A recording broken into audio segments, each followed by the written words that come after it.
Hey everybody, PM Kester here, and today, June 19th, Juneteenth, is my 1 year anniversary, my book anniversary, if you will, of my book, Cycles. So today I'm going to pull back the layers, so I'm not going to be like, oh, this is all the things about my book. You'll get a little snippet. I'm going to tell you a little something. But today I am going to pull back some of the layers of what it has been like for the past year being a self-published author. You're going to see me looking down or maybe holding my phone up because my notes are on my phone because that's how I stay organized. But you, in the meanwhile, if you are someone who has a story within you that you want to get out, if you've always wanted to know what it's like to write and publish a book, go get a pencil, get a paper, snacks, drinks, whatever you need. Come right back here and we'll get into it.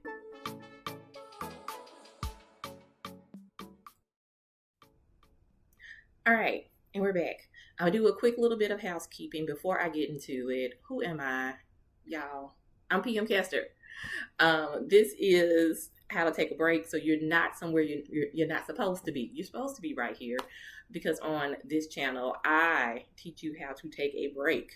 That can be for rest, that could be for going back to school, for work, for play, for writing a book. I teach you how. I talk about a lot ways that I am taking a break to do the things that I need to do, that I want to do, to live my best life.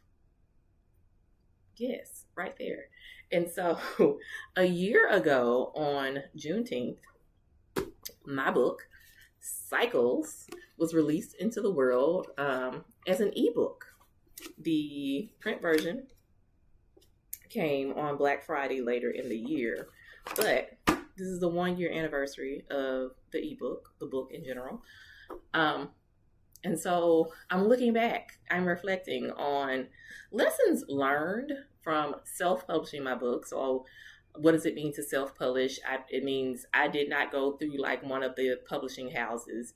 You may think of the big ones like Penguin, Little Brown, Random House, places like, but there's also smaller presses and things as well. I didn't go through any of that. I self-published my book. And it is distributed via draft to digital, and I'll talk a little bit more about what all that means, because it probably sounds like jargon. My book was self-published, and so I'm going to talk about three things. I don't know how I always come up with like three. It just seems like such a nice little number, and I try to keep these videos short. It has not been coming that way, but we're going to get into it. So 3 things you may not know about self-publishing or the self-publishing journey. Number 1, this is for customers. We don't know a person that publishes a book and writes a book. We usually don't know who the person is who buys our books. And I say that because I get family and friends, and especially last year, it seemed like people were getting mad at me because I wasn't personally thanking them for buying my book. I didn't know. Unless you bought it, like my book, the ebook is available on my website, howtotakeabreak.com. Yes, that's my website. It's available on that, but a lot of people, again, because that's just how the world is, as much as we hate Amazon sells most, like the majority of the world's books. Like people buy from Amazon. I think it's an ease of access thing, right? You know that you're not going to have issues with maybe like your Kindle or something like that. So people download through Amazon, but I'm available in more places than Amazon via draft to digital, which allowed me to wide release. I'll talk more about that in my next little point. But unless you buy through my website, I don't know, or the person who sells the book, we usually don't know that you have purchased our book. All we see when we get reports from whatever company is acting as like a liaison selling books for us is that we sold a book. That's it. So we don't know. So it would be nice if you just tell us that you bought a book from us so you can get like our big thanks, because I'm always grateful for people buying books from me. And it's actually helpful if you tell me that you bought a book from me, because, when we get into this next thing, talking about the money of it, again, I don't know. And so I'm dealing with like a little intermediaries, it's not the right word, but I'm dealing with a go between to like there's something between me and my money. And so it helps when I find out that someone has bought a book from like Barnes and Noble or something like that, because then I'm looking out for it on the report, which gets to number 2. I'm not rich. Most authors, writers are not rich. And I can understand why you think that way. And so there's 2 different ways of making money. If you go through a big publishing house, well, even like a smaller independent publishing houses, usually you sign a deal, a contract, and they give you an advance. I've known people that have gotten $15,000, $30,000. If you're like really well known and your book is like highly anticipated, you can get like, up there for your book. And then we don't even want to get into like celebrity memoirs and stuff like that. Like they get like loads of money, like millions of dollars. Like I think I read somewhere that Prince Harry's ghostwriter or, co-writer for his book, maybe got like $1 million. But that's because those are backed by like these big publishing houses and like these big deals. And so they get an advance up front. And the deal with an advance is that you want to earn out your advance, or you have to earn out your advance to make more money. So if the publisher gives you $15,000, $15,000 when you sign your contract, you'll get half up front, half when the book is released. And to see residuals from your book, you need to earn out that $15,000. So you need to sell $15,000 worth of books so you can start seeing additional profits or profits on top of that. And so you'll see people like that, like if that first book does good, and then they'll get like another contract for a second book, and it's more money, and you repeat the process. And, and a lot of times those people, they sell a lot of books, right? They sell a lot of books. When you are self-published, a lot of times it's your own money that's going into everything. For this book, for the cover, my first cover, and y'all can be mad at me, it's okay. The first cover I did for my book was AI because I ain't had no money. And I hated it. And my goal was always to try to find an artist that would work with me in my limited budget. And so I did find an artist in Nigeria that did the cover for this. And actually, he went through and did like the layout because he read the book and he really believed in it. And I coughed up some money, and people could say like, 500, 1,000. That might be small change to some people. That's big money to me. So, I had to like budget that in there because I'm one person.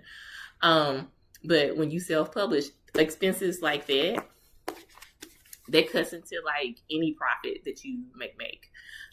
You also have to look at marketing your book. So when you have like a big publisher or just any publisher working with you, they're going to put some press releases and stuff out for you. They're going to try to help push some things out, because if you do good, they do good, right? But when you are self-published, baby, you are HR, you're the marketer, you're the person, the artist doing the book cover, you're the person going back and forth to the distributors, talking to the bookstores, and so I'm not rich. I'm literally out here like hoping that people buy like a whole lot of books. today for my anniversary. Because I'm not rich, and I would love it. Let's go back. It would be nice to make like a whole lot of money on this book, but if I'm being this very transparent, it would be nice to make enough money selling these books every month to like pay my electric bill, which is like only like, $100 and something. But that would be success for me. Like if I made enough money to pay my rent, child, that would be wealth to me. That would be riches to me. But a lot of self-published authors are not there, because it takes like a lot. As I get into this stage right now, I'm actually rethinking how I want to continue to market this book. The sequel that I'm working on now, that's going to go into like my next thing.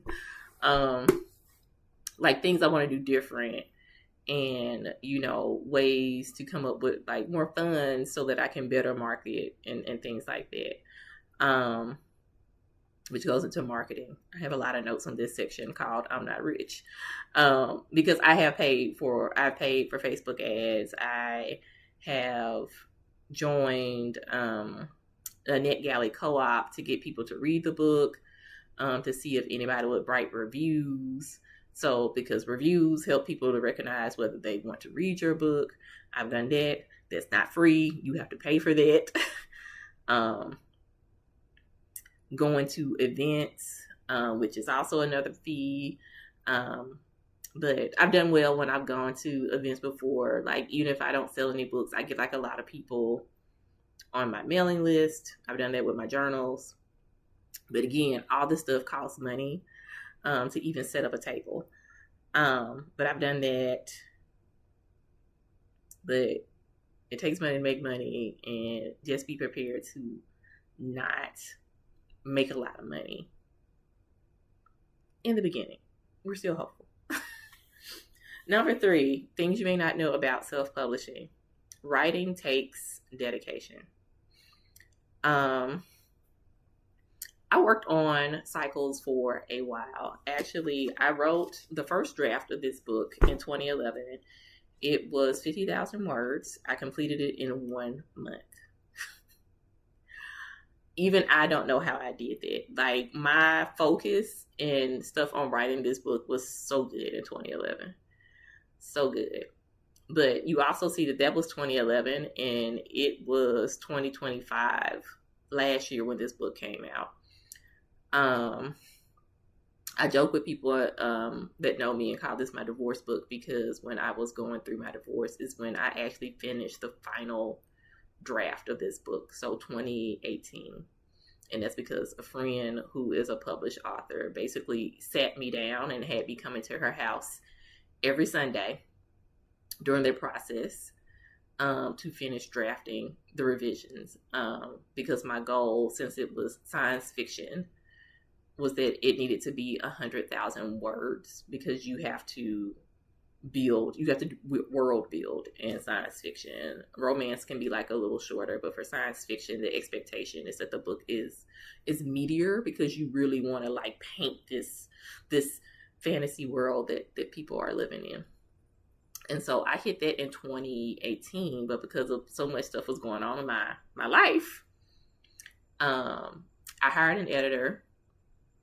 She made some comments. I looked at it, and then I just couldn't look at the book anymore because so much was going on. And the book sat in a drawer until talking to my friend, Yumi, last year. And she was like, I think you need to look at that book again. And I think you need to find a way to put it out.